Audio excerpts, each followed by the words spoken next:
Assalamualaikum warahmatullahi wabarakatuh. A'udzu billahi minasy syaithanir rajim. Bismillahirrahmanirrahim. Alhamdulillahirabbil alamin. Nahmaduhu wa nasta'inuhu wa nastaghfiruh. Wa na'udzu billahi min syururi anfusina wa min sayyiati a'malina. May yahdihillahu fala mudhillalah wa may yudlil fala hadiyalah.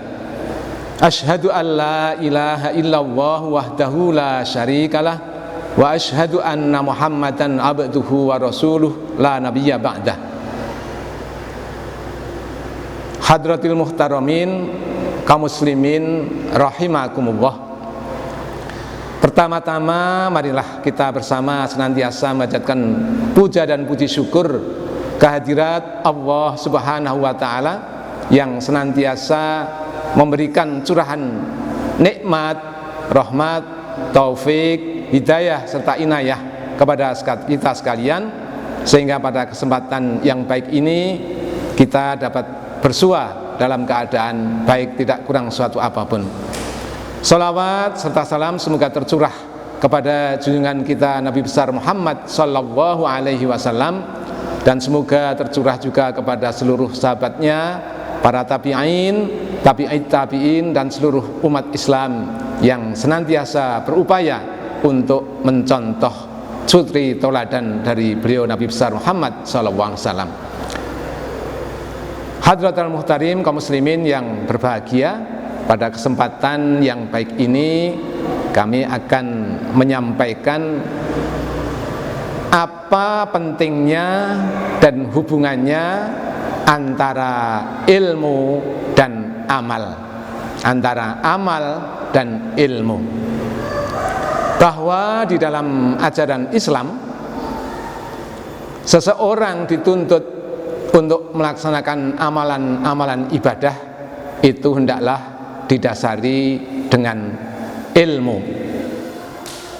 Di dalam Al-Quran surah Muhammad ayat ke-19 disampaikan, a'udzubillahi minasyaitonir rajim, fa'lam annahu la ilaha illallah, yang artinya fa'lam, maka ketahuilah, annahu sesungguhnya, la ilaha illallah, tiada Tuhan yang berhak untuk disembah kecuali hanya Allah.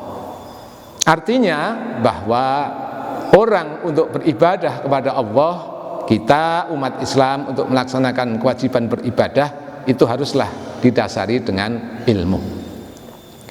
Di dalam kitab Sahih Bukhari dalam bab ilmu itu di sana dijelaskan bahwa al-ilmu qoblal qawli wal amali, dalam babul ilmi qoblal qawli wal amali, yaitu satu bab membahas tentang ilmu sebelum berbicara dan sebelum beramal. Jadi untuk berbicara dan untuk beramal hendaklah didasarkan dengan ilmu. Untuk itu pada kesempatan saat ini kita di tengah-tengah suasana bulan Ramadan, kita melaksanakan ibadah puasa, itu hendaklah ibadah puasa yang kita laksanakan juga harus disertai dengan ilmu. Kita berupaya membekali diri dengan ilmu-ilmu yang berkaitan dengan ibadah puasa. Sahabat Ali karramah wajhah pernah menyampaikan pesan tentang ilmu ini, karena beliau ini satu-satunya atau salah satu sahabat yang oleh Nabi ditengarai sebagai pintunya ilmu. Sahabat Ali pernah menyampaikan, tidak akan mencapai kesempurnaan suatu amalan kecuali didahului dengan pemahaman. Artinya untuk beramal itu kita dituntut untuk memahami seluk-beluk yang berkaitan dengan amal ibadah kita. Jadi khususnya ibadah puasa yang sedang kita laksanakan ini, walaupun kita sudah mempunyai ilmu sebagian atau seluruhnya, kita senantiasa berupaya menambah agar amal ibadah kita itu dapat diterima dan diridhoi oleh Allah Subhanahu wa taala. Khusus pada kesempatan ini yang akan saya sampaikan kaitannya ilmu yang berkaitan dengan ibadah puasa, agar ibadah puasa kita ini sah menurut syariatnya, betul apa yang menjadi niat kita, dan ada nilai-nilai lebih yang dapat kita petik dari amalan ibadah puasa ini.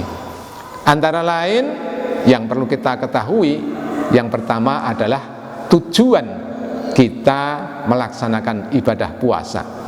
Jangan sampai salah kita berniat bahwa ibadah, termasuk ibadah puasa ini, diniatkan hanya karena Allah Subhanahu wa ta'ala, tidak karena yang lain. Hati kita luruskan niatnya, bahwa kita selalu menjaga niat kita ibadah puasa hanya ikhlas karena mengharap ridha Allah. Kemudian setelah niat itu kita luruskan, kita lanjutkan dengan mempelajari, mengetahui kaifiyah atau syariat yang berkaitan dengan puasa. Antara lain yaitu bagaimana pelaksanaan ibadah puasa ini, waktunya mulai kapan sampai kapan. Kemudian mana-mana perbuatan yang bisa membatalkan puasa ini kita jauhi. Kemudian ada perbuatan-perbuatan yang tidak merusak sahnya puasa, tapi merusak pahala puasa. Nah, ini tentang kaifiyah atau syarat-syarat untuk melaksanakan ibadah puasa. Dan yang tidak kalah pentingnya adalah kita mengetahui hikmah atau nilai yang terkandung di dalam ibadah puasa yang kita laksanakan.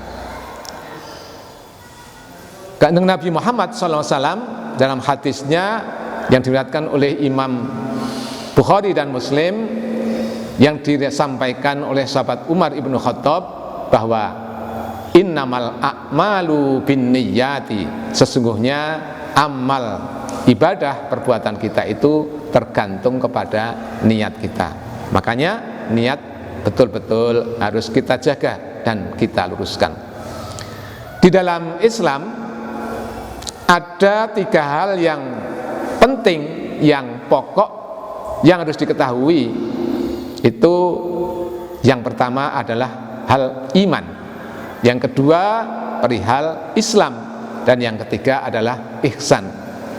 Iman berkaitan dengan akidah, Islam berkaitan dengan ibadah, dan al-ihsan berkaitan dengan akhlakul karimah. Di dalam ibadah puasa ini, keyakinan kita, keimanan kita harus betul-betul diluruskan. Jangan sampai keimanan kita bergeser dari niat yang semula, yaitu ikhlas karena Allah Ta'ala. Kemudian dalam ibadahnya juga disesuaikan dengan petunjuk-petunjuk yang telah disampaikan oleh Nabi besar Muhammad SAW. Kemudian dalam al-ihsan, yaitu nilai-nilai yang terkandung di dalam ibadah puasa, juga perlu kita pelajari dan kita laksanakan.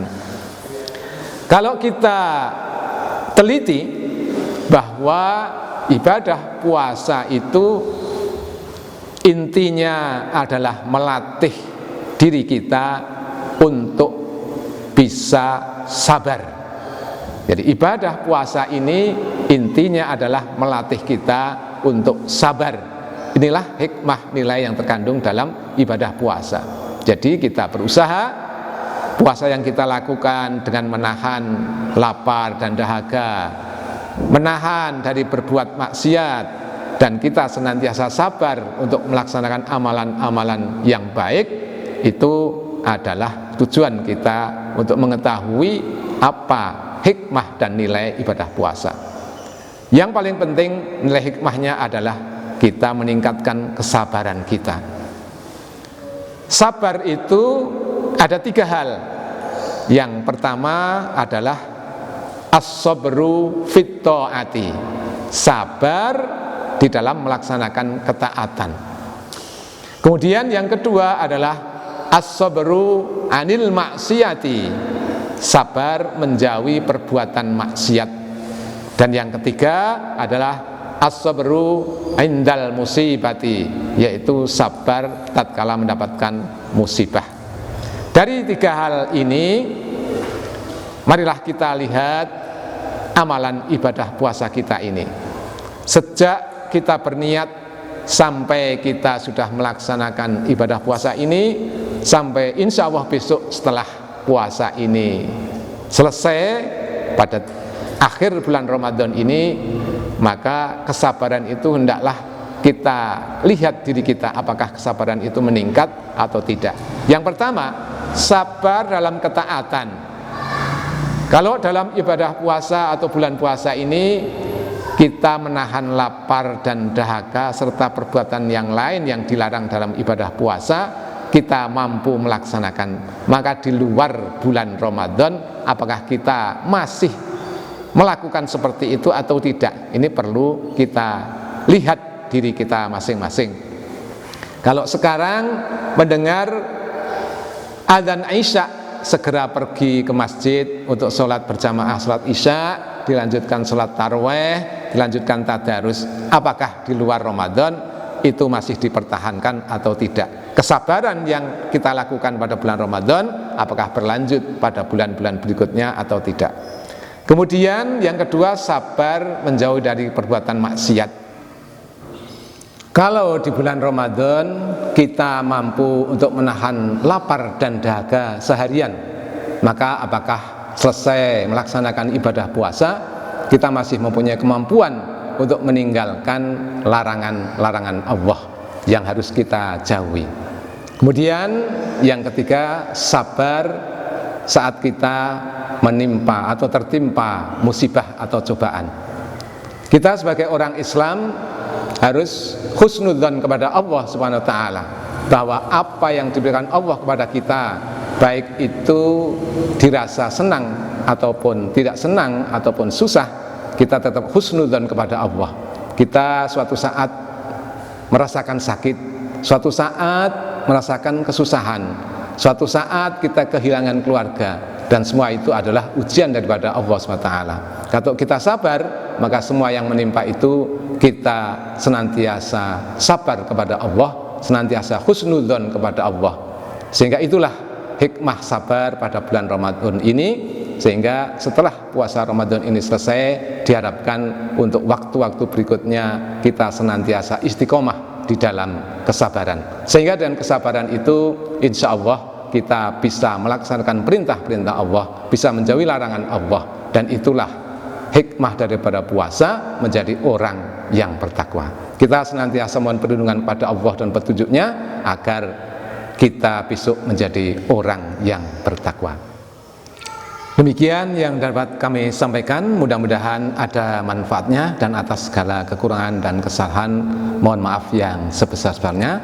Akhirul kalam, wabillahi taufik wal hidayah. Wassalamualaikum warahmatullahi wabarakatuh.